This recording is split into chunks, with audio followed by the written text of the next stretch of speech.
Assalomu alaykum.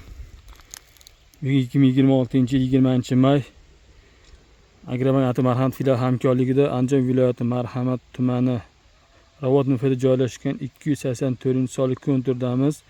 Ushbu yerga oshqova ekilgan bo'lib, maydon hajmi 12 gektar. Shundan uzunligi 400 metr, eniga 200 metrni tashkil etadi. Lekin holati keladigan bo'lsak, bu yer zamonaviy usullar bilan ekilgan va farashmoqda. Meni o'g'itlar solgan holatda etijaran sug'orilgan. Mana ko'rishingiz mumkin.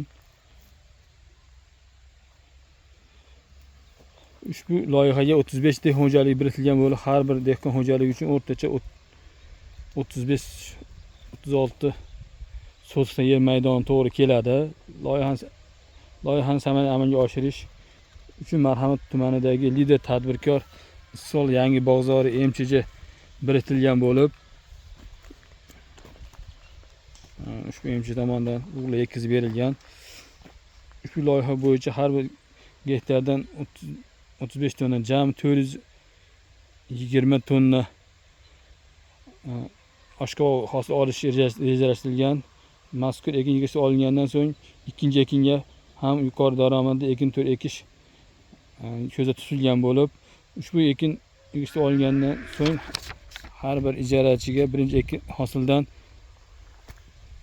36,5 million so'mgacha daromad olish rejalashtirilgan. Mana ko'rishingiz mumkin.